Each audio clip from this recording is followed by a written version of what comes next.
Hello YouTube. Today I'm going to review the Centech high resolution digital inspection camera. I picked this one up at Harbor Freight. It's a nationwide chain. They also have an online store. These retail at $250.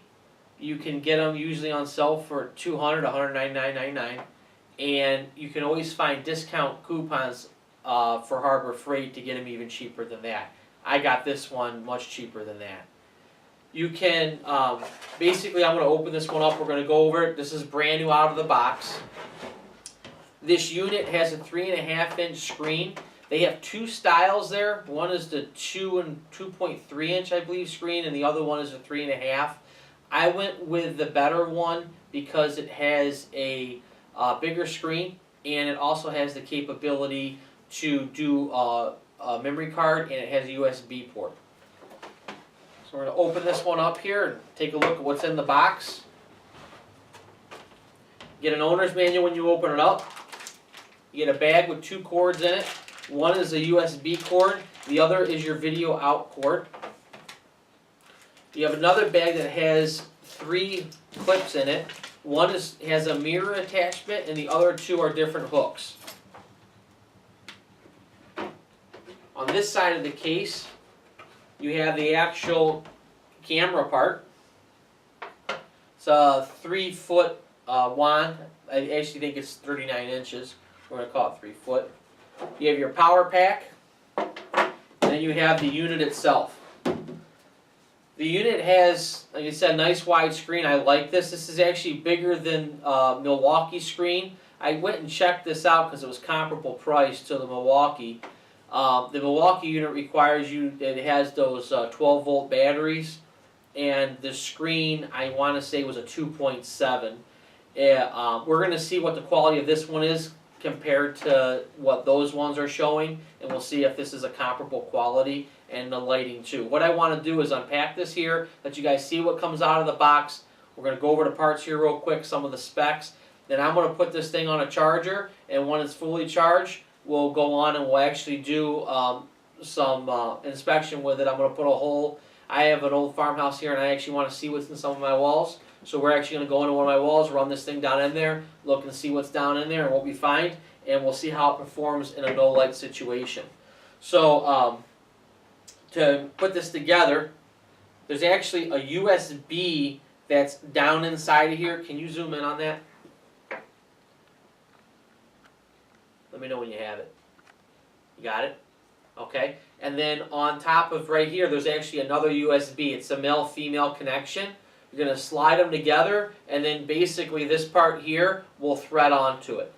Go ahead and pull out.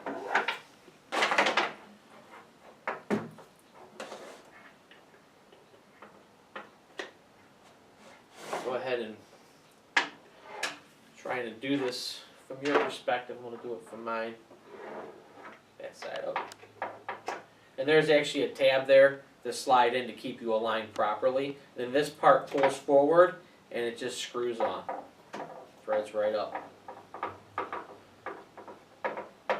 Now our camera is assembled, and it's ready for me to put a charge on it. I'm just going to read just some of the specs off the side of the box, just to give you an idea. It is a digital camera. It has 5 times digital zoom. It has on-screen horizontal and vertical image reversing. You can view the images on an external monitor with the video out cable. That's kind of a cool feature too, because if you wanted to, you could put a laptop there with you and get a much bigger viewing screen. It's oil and scratch resistant glass. The optimal viewing range is between 1 inches and 14 inches off the camera, and it's USB ready. And as I said too, it's got a nice big wide 3.5 inch screen. These hooks right here will clip onto the end, and there's actually a little tab in here. What they'll do is they slide down and just butt on. One is a mirror, and the other 2 are pickup hooks. This one here, I'm actually curious to see how this works for me, because a lot of times I'll be fishing a wire through a wall, and then you're kind of feeling around to catch your fish tape, or taking a little hook to try and catch your pull string. And with this right here, you can hook this onto your camera, go into the wall, find your pull string, go up with the camera, grab it with a hook, and bring it out to you. So this right here is going to be worth its weight in gold if this performs as it's advertised. Alright, so I'm going to go ahead and put this on a charger, and we'll be back when it's fully charged. Alright, we're back. Obviously you can tell more than a few minutes has passed by because my clothes have changed. We did the charge up. It took a couple hours to charge. I think it was about 3 hours actually. There's a little light on top that's red, and it says it goes to green. On my unit, it kind of did an intermittent green-red flash. Since then, I haven't charged it, and I've had a chance to use this in a real-world environment on a couple different jobs where I had something immediately come up where I could use the camera.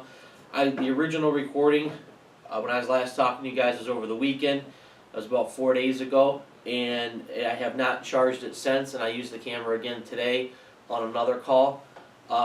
So far, I'm really liking the camera. I have a friend of mine that purchased a similar camera online off of Amazon, and I took mine over to his house to show him, and we were laughing about it because it was the identical camera. It's just a different name. His was made by a company called Autel, like A-U-T-E-L, I believe it was, and this is the Centech. So basically, what is obviously going on here is just the same assembly line in China, and they're just selling it out. So you may see this style camera with a different name than Centech, or even with that Autel, it may have a different marking on it. Because I thought I saw one online with another name as well. Anyways, price point was about the same. He got his for under $200 as well. And so just so you guys know that. And as far as quality though, I'm really liking this. I put a 2 gig micro SD card in it, and I've been shooting some videos. I had one situation, I had some water in a duct and a slab, so it was underneath the ground. I was able to go down in there, see it immediately. In a no light or low light situation, this light performs very well. And I'm gonna actually turn this on here so you guys can see it turn on, and we're gonna zoom in here on the screen. I'm gonna pull a video up, so I'm gonna turn it like this and get the camera to zoom in on that. No, we're good. Okay, so right now we just went through the boot process. Now, when you first turn it on mine it says, you know, it gives you the Harbor Freight logo, depending on what one you have, depends on what it'll say. And then if you've got the camera cord hooked up, it'll turn on. As you can see, my light's on. Now you have light control on here, and I'm going to go ahead, and it's side to side here, so I'm going to turn it all the way in, and now the light is off. So I want to do a playback, so I'm going to hit the play button. A little screen comes up. You can take pictures or you can do videos. We're going to scroll over to our video. I'm going to select the video, and I'm going to go in here and I'm going to select this first video. It then pulls the video up, and I'm selecting it by just hitting the OK, and I'm going to hit OK again just so you can kind of see what's going on here. It's going to start playing. Now this situation is, this is in a real tight space right behind a sink where there was some water damage and they were concerned about mold. I was able to get in there and immediately see that I had, the wood was definitely damaged, but the concrete behind it, I saw no evidence of mold growth in there.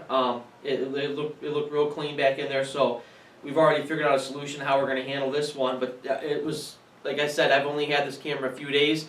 I've already used it on 2 different jobs, and I've got another one I need to use it on later this week. So this thing's already making me money. And so far, you can see, even on here, quality of picture. Now, what I'm going to do, I'm going to go ahead and shut this off now. I'm going to bore you guys with that. What I'm going to do is I'm going to upload a little video that I took here, just going into some duct work, so you can kind of see it actually, how it would look as you'd be seeing it on the screen. I'll do that at the end of the video. I'm still a little new to the editing, so if I can put music over it, I will. I'm going to add that clip to the very end, and it may not have any audio. That way, if you don't want to watch it, you can just close out at that point, or if you want to see how it looks, I think it's like a 15-second video or something. I'm going up in a ductwork so you can kind of see what it looks like. And while I'm in the video, you'll see the lighting change, and I did that for a reason so you guys can see I was manually taking the flashlight with this selector button here and dimming it all the way down and then bringing it back up so you can see the range of light that I was getting in basically a no light situation. So overall, I really like this camera. I think bang for the buck it's there. I did get a chance to go look at the Milwaukee one, which is at their 12 volt M2, and it's retails at $200. Like I said, I think it was a 2.7 inch screen on that. The quality on that screen is nice. I mean, it definitely has more pristine quality, and the feel of the unit itself, the plastic on it's got a little bit like of a heavier duty rubber feel to it. But as for what I'm after, for what I need to do, this is perfect. And I think for a lot of people just getting into a wall, you really just need a basic camera. Obviously, if you're getting into a higher end inspection or you want to spend the money, but like aircraft inspection, stuff like that, price goes way up. And if you look at them online, you can see that where the some of these cameras are going for over $1,000, but they have unbelievably clear screens. So, anyways, overall, great camera, good buy. And I definitely recommend this one if you're looking for a camera for doing work around the house. And I do recommend spending a little bit more money and getting the ability to record, because if you're in a contracting situation or it's something that you may be doing something where you'll be doing inspections, the ability to take that and put it on a computer or be able to hand the camera to a customer and say, see, here's what the problem is, you can't really put a price on that. So, all right, guys, thank you.